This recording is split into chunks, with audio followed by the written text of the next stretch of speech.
Magandang araw po sa inyo at welcome back dito sa ating panibagong video.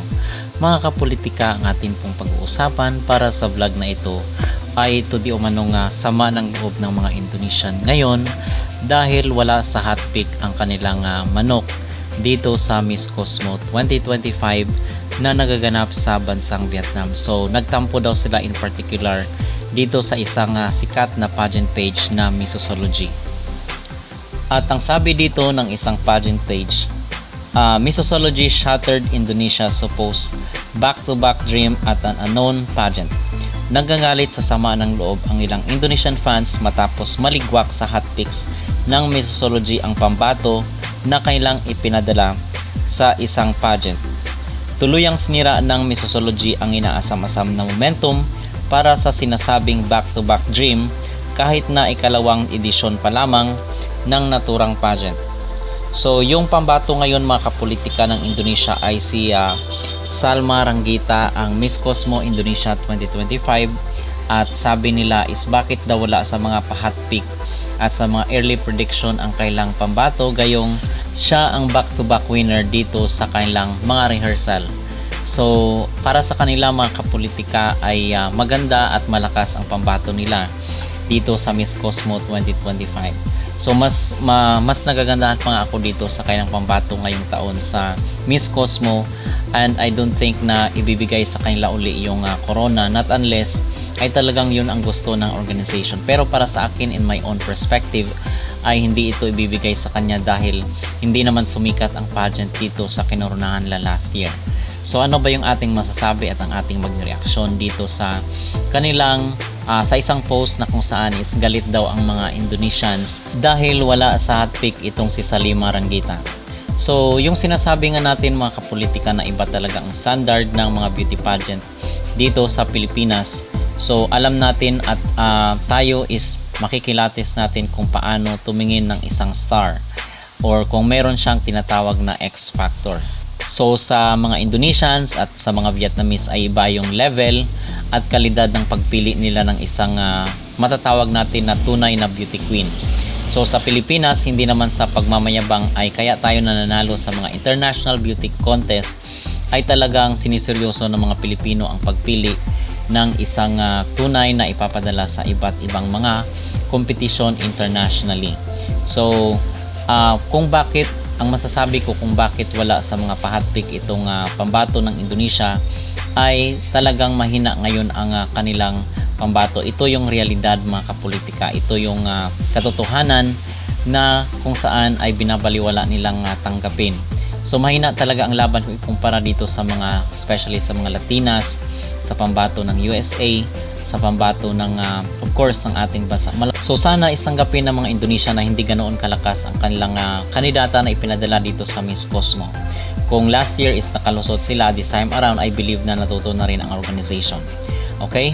So yun ang aking magreaksyon at ang aking mag-opinion, at sana ay tanggapin nila yung mga constructive criticism kaysa naman sa magbulag-bulagan sila sa katotohanan na talagang medyo dihado sila ngayon dito sa Miss Cosmo 2025, at hindi dapat nila i-blame doon sa mga pages na nagsasabi lang ng katotohanan. Okay? So yun mga kapolitika ang ating maging opinion at ang ating maging reaksyon.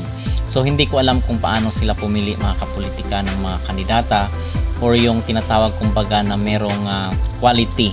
So siguro kung gusto man nilang maging isang powerhouse sa bansa ay sana learn from the Philippines ang kailang gagawin. Pag-aralan nilang maigi yung ginagawa ng Pilipinas kung paano pumili ng mga ipapadala, most especially dito sa mga beauty contest internationally. Okay? So, yun ang aking magreaksyon at ang aking mag-opinion. So, kung kayo po ang tatanungin mga kapolitika, ano po ang inyong masasabi dito sa isang post na kung saan ay may sama di umano ng loob ang mga Indonesians dito sa Missosology page at sa mga gumagawa ng hotpick kung bakit wala daw itong kailang kandidata na si Salma Ranggita dito sa mga early prediction ng Miss Cosmo 2025. Mag-comment down below at huwag kalimutang mag-like at subscribe na rin kayo para updated kayo sa ating mga latest issue.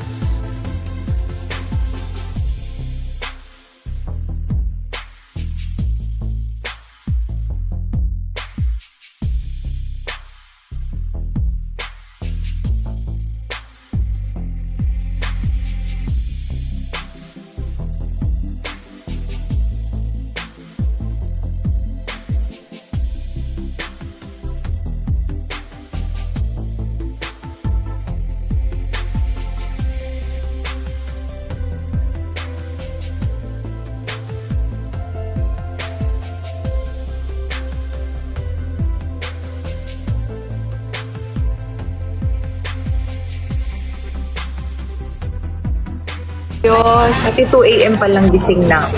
Nag-makeup na ako. Wow, ikaw lang? Nag-make up? Sa hair, ikaw lang din. Hindi po, nagpa-health na ako. Hindi ko kaya curl na hair.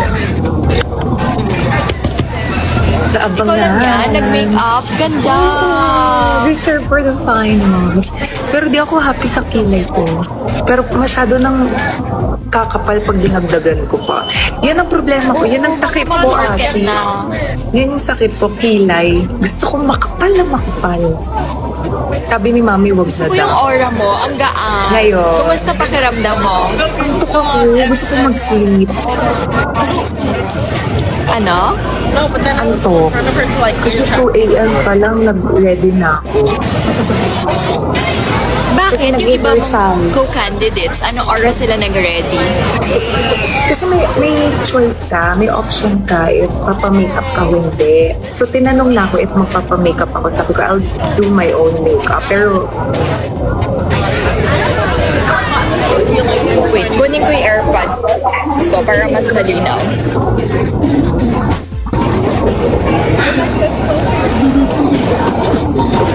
hindi ako nag-live ate kasi need ko ng votings. Talaga, guys. Oo, alam mo, kinakampanya kaya kita. Oo nga, Aji. Malaking help Pero talaga alam mo, ito. baby girl, nakukuha. Bakit ganon ka-importante yung votings? Hindi naman, kasi advantage sa'yo eh. Top 10 ka kagad. Imagining mo yun. Pero for me, makakapasok ka agad dun. Wow, naks naman. We just want to make sure lang. Pasok ka agad dun. Ate, saan ka ngayon sa US? As in, Sa ano ka ba? nasa Sa US now. LA. LA? Ay, wala na pala ako. Oo, nasa LA. Eh di alas 7 dyan. Paikot-ikot kasi ako. Enjoy Oo, it. 7. Paikot-ikot kasi ako. Nung una, lumapag ako sa San Francisco. Tapos nag-LA, tapos nag-Vegas, tapos nag-LA ulit. Ay, perfect. Enjoy your US vacation. Kumusta? Thank you, baby girl. Kumusta yung pakiramdam mo? Anong feeling mo? Hindi, explain ko lang ate. Kasi syempre, andyan na yung votings eh. Andun na tayo. Parang wag na lang natin sayangin. Kasi kumbaga, naglabas na ng effort, naglabas na ng pera. Gets mo ba ate? So parang wag na natin sayangin. Ilan na yung lamang ngayon? May nabasa ko Kasi 20 million nagaganyanan daw. kayo. May naka 20 million Si El daw. Salvador. Yeah. Si El Salvador. So, ganun ang labanan ngayon sa voting sa atin. So, parang, andyan na yung naglabas na parang, hindi ka pa ba, hindi nyo pa ba itotodo? Ipo-push, oo. Pero grabe, 20 million. Ang lala nun. Nakakashock na. Tapos umabot pa ng 5, ng 10. Tapos, grabe. Ayan na, marami nagbo-vote kasi hanggang 12 na lang yan, di ba? Yeah. Saka may free votes naman. I-claim na natin yun. Yes! Kaya naman guys, ayun daw, ano lang daw, 3M. 3M ang lamang? Tama ba? Lang? Lang? Kaya yan! Bayanihan. 3 million. Ano tayo? Positive mindset. Yes, G. Oh. Ilas na natin to. Ayoko na magpa-adder. Anong mga nyo? Paano yung Miss Cosmo ngayon? bali, So from how many candidates? Production number, diretso, top 21 guard. And then top 21 swimsuit. Then top 10 gown. Then sa gown, kukuha ng top 5 Q&A agad. Tas sa And then Q&A, winners. Hindi pa. Debate. Okay. May debate. Dalawa kayo. Magde-debate. So, sa Cosmo, ang hina-highlight nila, hindi lang winners, kundi merong isa kang runner-up. So, ganun siya dito. Kaya siya iba. So, may debate So kayo. from 5, top 2? Yes. Tapos debate. Tsaka Tapos debate kayo. debate. Balyahan. Kaya mo na yan. Ganito boko, parang bangka. Oo, Kerry. Like Ate Emma. In fairness ha, coronation, nakakapag-live ka talaga. Ate, oo, kailangan ko ngayon. Kasi kailangan maghabol ng voting. Saan ka? Andito ako sa makeup center. So, ito yung makeup academy. So, andyan din lahat ng candidates. Nahati. Kasi meron, kaya maaga ako nagising kasi nag-makeup na ako. Tapos nag-rehearsal pa.